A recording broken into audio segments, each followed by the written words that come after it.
Assalamualaikum warahmatullahi wabarakatuh.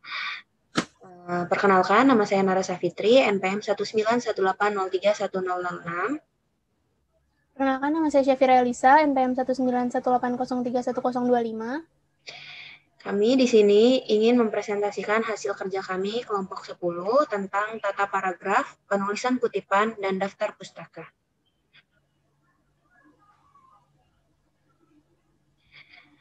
Adapun outline yang kami gunakan, yang pertama itu tata paragraf, terdiri dari pengertian, jenis-jenis, ciri-ciri, dan paragraf yang baik dan benar. Yang kedua itu penulisan kutipan, ada pengertian dan macam-macam beserta contohnya. Yang ketiga itu ada daftar pusaka, ada pengertian, jenis-jenis beserta contoh penulisannya. Adapun pengertian paragraf, menurut KBBI, bagian bab dalam suatu karangan atau biasanya mengandung satu ide pokok dan penulisannya dimulai dengan garis baru. Menurut Maimunah 2011, suatu rangkaian berapa kalimat, minimal 2 kalimat yang mempunyai gagasan pokok juga gagasan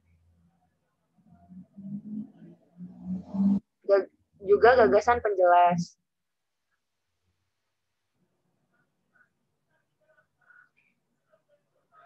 Adapun jenis-jenis paragraf, yang pertama itu satuan karangan yang terdiri dari pembuka, isi, penutup.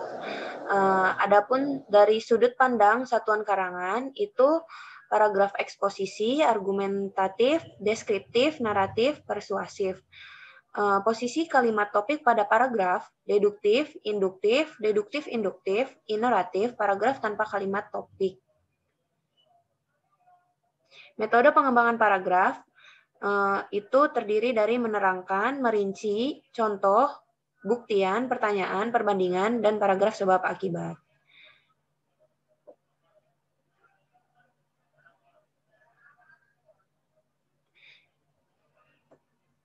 Deduktif itu adalah gagasan utamanya terletak di kalimat awal paragraf.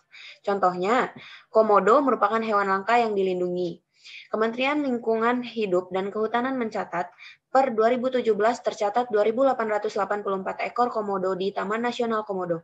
Kadal terbesar di dunia ini termasuk dalam daftar hewan dilindungi karena jumlahnya sedikit. Penyebab langkanya komodo akibat habitat komodo yang semakin hari semakin tercemar. Jadi, gagasan utama itu terletak pada awal paragraf. Di sini udah ditandai bahwa kalimat utamanya itu merupakan gagasan utama, yaitu komodo merupakan hewan langka yang dilindungi. Kemudian berikutnya,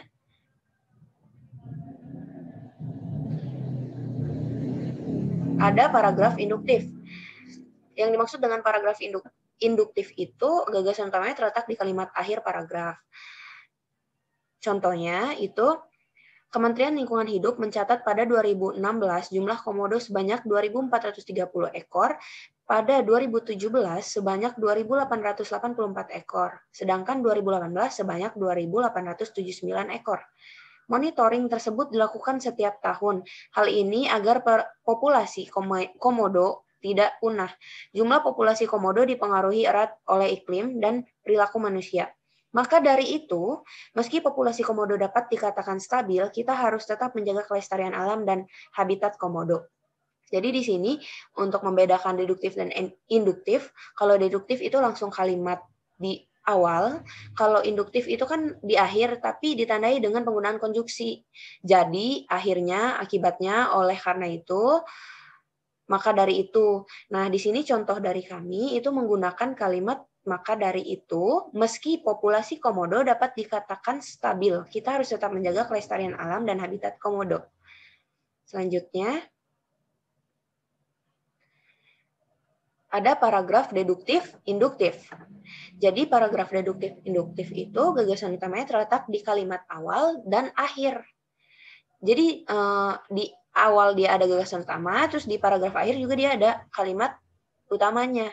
Contohnya, hutan mangrove memiliki karakteristik tertentu. Tumbuhan di dalam hutan semacam ini didominasi oleh tumbuhan bakau. Maka orang sering menyebutkan hutan bakau. Hutan mangrove terdapat di perairan Payau, atau campuran air asin dan air tawar. Akibatnya, hutan mangrove sangat dipengaruhi pasang surut laut. Itulah beberapa ciri yang dimiliki hutan mangrove. Selanjutnya,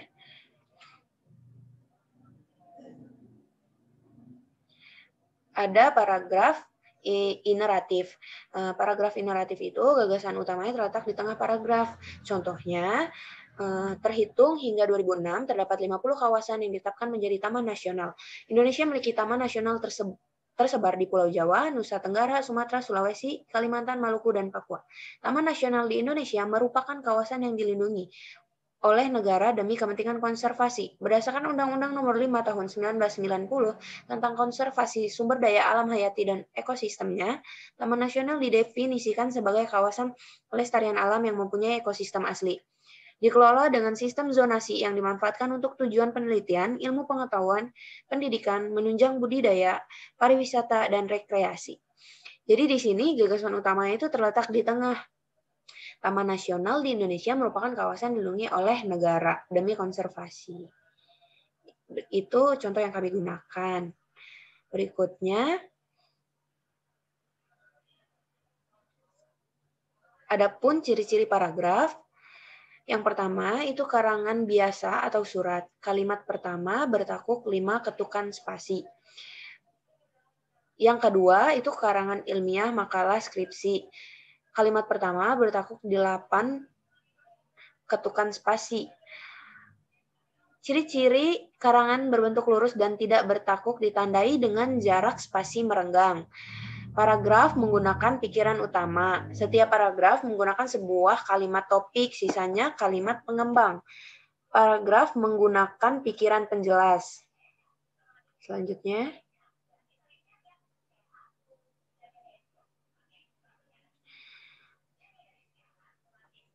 paragraf yang baik dan benar itu yang pertama kepaduan paragraf.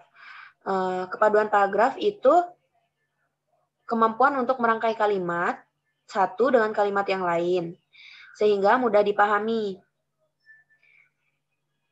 dan memerlukan kata penghubung seperti karena, sehingga, dan tetapi untuk menyelaraskan kalimat yang pertama dengan kalimat berikutnya.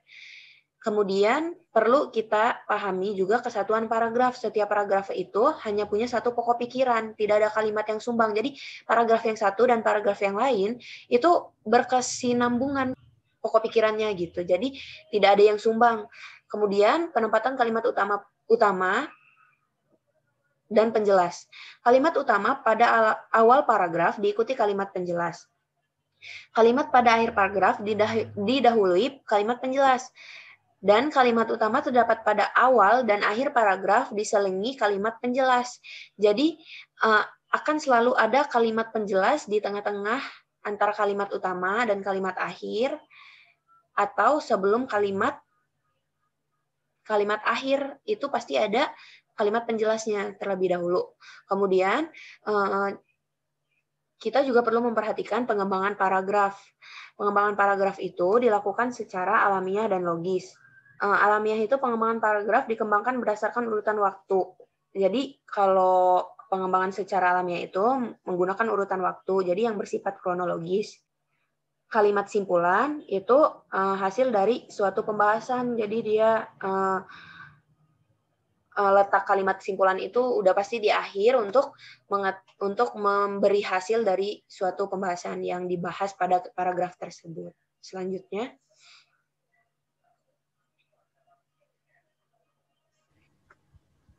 Selanjutnya di sini saya akan menjelaskan mengenai penulisan kutipan. Yang pertama ada pengertian kutipan. Menurut KBBI, kutipan adalah mengambil perkataan atau kalimat dari buku dan sebagainya. Fungsi dari kutipan ini sendiri adalah untuk menghindari terjadinya plagiarisme. Selanjutnya penulisan kutipan. Penulisan kutipan ini terbagi menjadi dua, kutipan langsung dan kutipan tidak langsung.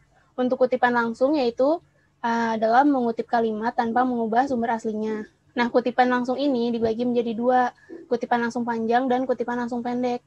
Untuk kutipan langsung panjang, itu memiliki ciri-ciri teks menggunakan spasi, antar baris lebih dipisahkan dari teks. Lalu yang kedua cirinya adalah diberi jarak rapat pada antara baris pada kutipan. Dan ciri yang ketiga, dapat diapit oleh tanda kutip dan juga boleh tidak.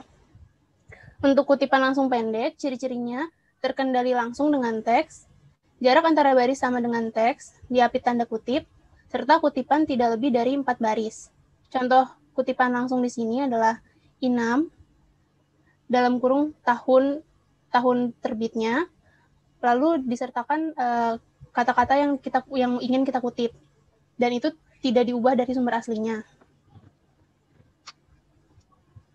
Kemudian penulisan kutipan tidak langsung, yaitu mengutip dengan cara meringkas kalimat dari sumber aslinya. Contohnya, seperti yang dijabarkan oleh Goris Keraf tahun 1983, bahwa argumentasi pada dasarnya tulisan dengan tujuan mempengaruhi keyakinan pembaca agar percaya akan pendapat penulis, bahkan mau melakukan apa yang dikatakan penulis.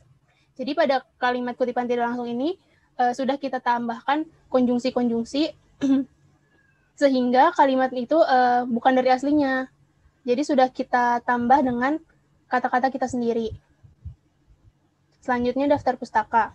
Daftar pustaka menurut KBBI adalah daftar yang mencantumkan judul buku, nama pengarang, penerbit, dan sebagainya yang ditempatkan pada akhir suatu karangan atau buku dan disusun menurut abjad. Jenis-jenis daftar pustaka terbagi menjadi 9. Yang pertama, daftar pustaka yang berasal dari buku teks. Formatnya itu adalah nama pengarang, tahun publikasi, judul buku, edisi nomor, nama penerbit, dan tempat penerbit. Contohnya di sini, Joko Prawiro A, 1994, judul bukunya Diabetes Mellitus, klasifikasi, diagnosis, dan dasar terapi, edisi kedua. Penerbitnya yaitu PT Gramedia Pustaka Utama, dan tempat penerbitnya yaitu di Jakarta. Yang kedua, daftar pustaka berupa majalah, jurnal, atau koran. Nama itu susunannya nama pengarang, tahun publikasi, judul tulisan, nama majalah. Contohnya di sini, pertama, Permata, Sofi, 2015, membiasakan berbahasa yang baik dan benar. Edisi 20 Maret 2015, Bandar Lampung Pos, lalu disertai halaman-halaman 2. Kemudian, berupa abstrak. Susunannya itu nama pengarang, tahun publikasi, judul tulisan, nama, lalu dikurungi abstrak, dan juga nama penerbit.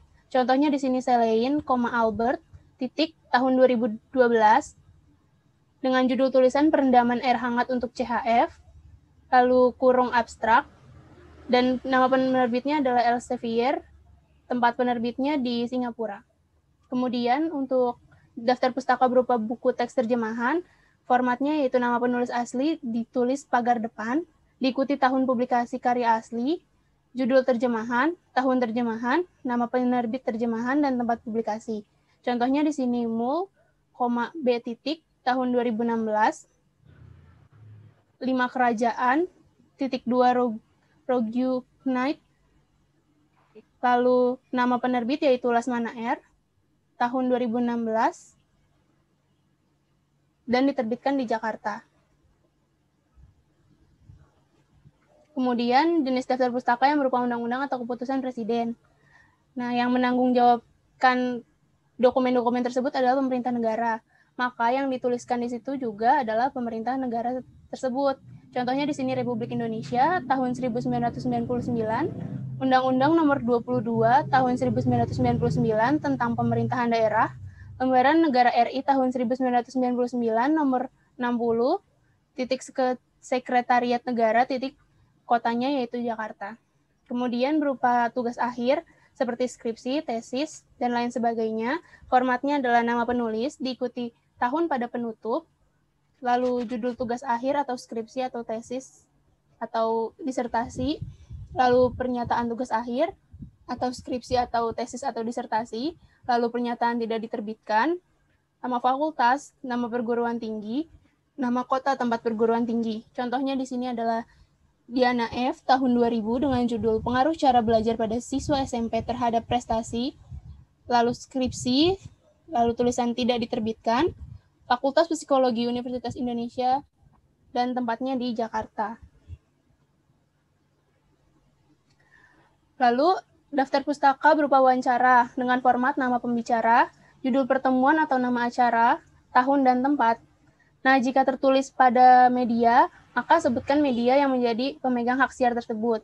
Contohnya di sini Sudrajat Ahmad tahun 2012, wawancara sejarah Bandeng tentangnya rumah pada Jalan Mertapada 20. Lalu jika berupa film atau video, formatnya adalah nama penulis, merupakan nama produser atau pembuat video, dan durasi total film atau video. Contohnya di sini, Burkeje tahun 2009, Suara Jarak Jauh, kaset video BBC di London, Inggris, dengan durasi 45 menit. Dan untuk yang berupa ensiklopedia atau kamus, di sini contohnya Stanford Clark tahun 2000, judulnya Penghilang Penyakit Mentasi dan Pengobatan Terrier, The New Encyclopedia Britannica, halaman ke-27, halaman 567 sampai dengan 568. Sekian presentasi dari kami, kurang lebihnya mohon maaf. Assalamualaikum warahmatullahi wabarakatuh.